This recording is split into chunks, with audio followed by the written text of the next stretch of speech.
తాకట్లో ఉన్న మీ బంగారాన్ని విడిపించి ఆ రోజు ఆన్లైన్ రేటుకి కొంటాం. Sharma gold company.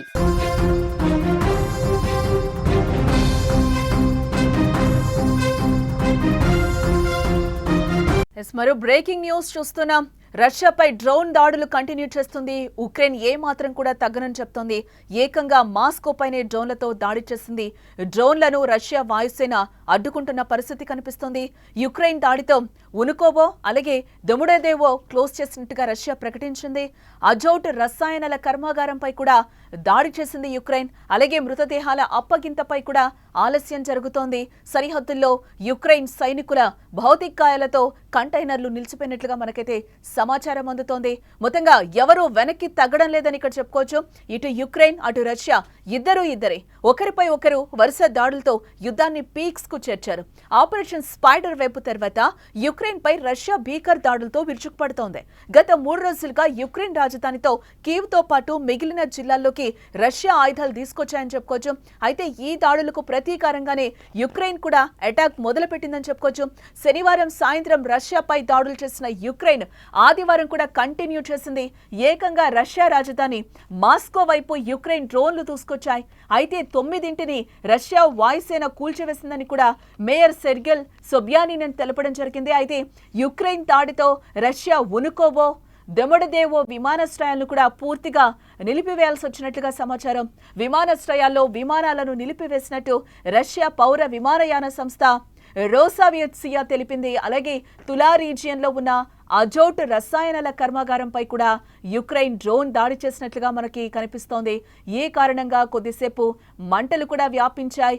ఇందులో 2 గాయపడిన పరిస్థితి కూడా అక్కడ కనిపిస్తుందని చెప్పుకోవచ్చు. అక్కడ మనం చూడొచ్చు విజువల్స్ లో కూడా డ్రోన్స్ ఏ విధంగా పేలుతున్నాయో కూడా మనకి ఇక్కడ క్లియర్ గా కనిపిస్తున్న పరిస్థితి అయితే మనకి ఇక్కడ క్లియర్ గా కనిపిస్తోంది.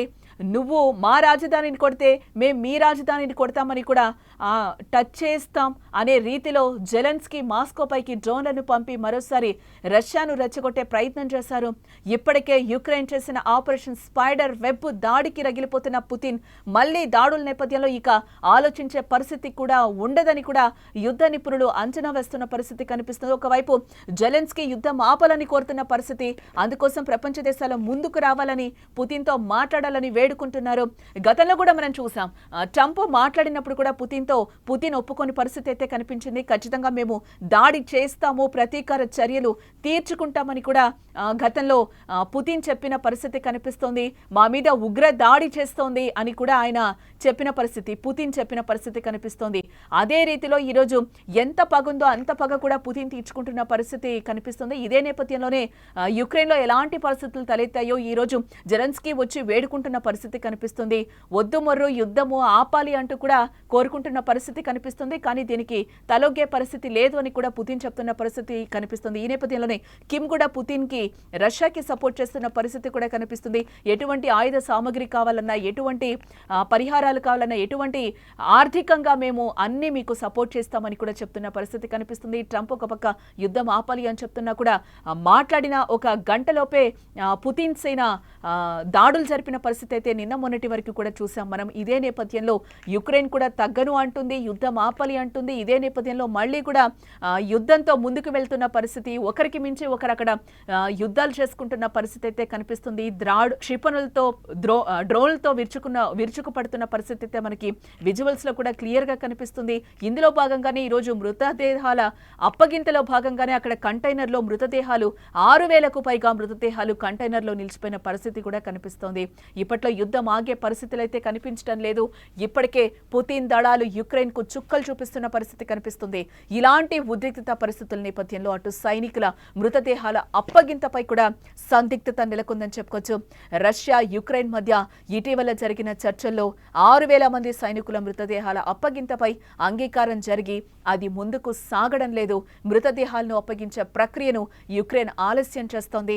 ఇటు యుక్రెయిన్ కూడా చెప్తోంది ఉగ్రదాడి చేస్తోంది రష్యా అని చెప్పి గతంలో పుతిన్ కూడా ఇదే మాటను చెప్పిన పరిస్థితి మనకి కనిపిస్తుంది.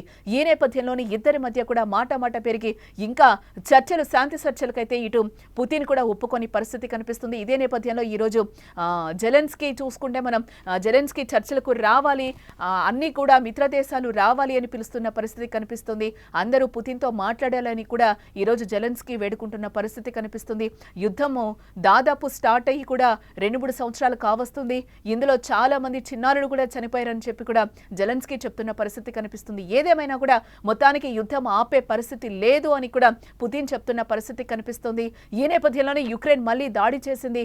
ఆ దాడిలో కూడా ఈ రోజు 2 గాయపడిన పరిస్థితి కనిపిస్తుంది. ఇప్పటికే 1212 మృతదేహాలతో కూడిన కంటైనర్లను యుక్రెయిన్ కు రష్యా పంపించగా ఆ కంటైనర్లను సరిహద్దులోనే నిలిచిపోయిన పరిస్థితి అక్కడ కనిపిస్తుంది. అయితే రష్యా ఆరోపణను మాత్రం యుక్రెయిన్ ఖండిస్తున్నట్లుగా తెలుస్తుంది. యుద్ధ ఖైదీల అప్పగింత జాబితాలను రష్యా పంపించలేదని కూడా ఆరోపిస్తుంది. 2 దేశాల మధ్య తాజా పరిణామాలు మాత్రం ప్రపంచాన్ని ఆందోళనకు గురి చేస్తున్నట్లుగా మనకి ఇక్కడున్న విజువల్స్ అన్ని చూస్తే కూడా అర్థమవుతోంది.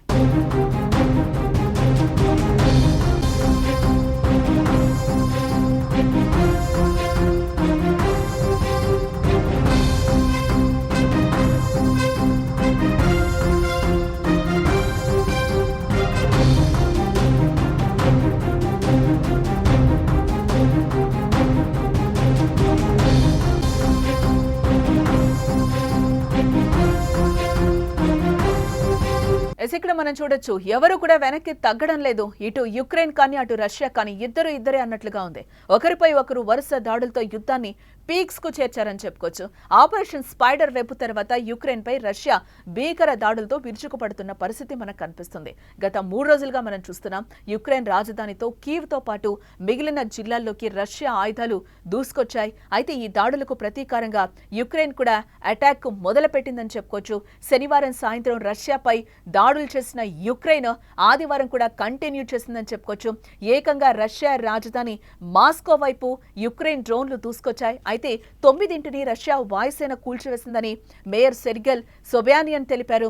యుక్రెయిన్ దాడితో రష్యా ఉనుకోవో దొమడదేవో విమానాశ్రయాలను కూడా మూసివేయాల్సి వచ్చిన పరిస్థితి అక్కడ ఏర్పడింది.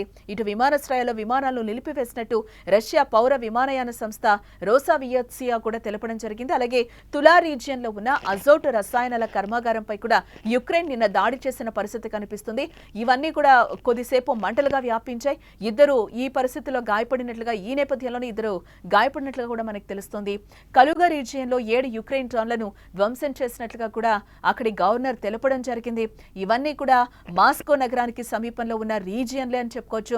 నువ్వు మా రాజధానిని కొడితే మేం మీ రాజధానిని టచ్ చేస్తామనే రీతిలో జెలెన్స్కీ మాస్కో పైకి డ్రోన్లను పంపి మరోసారి రష్యాను రెచ్చగొట్టే ప్రయత్నం చేయడం జరిగింది.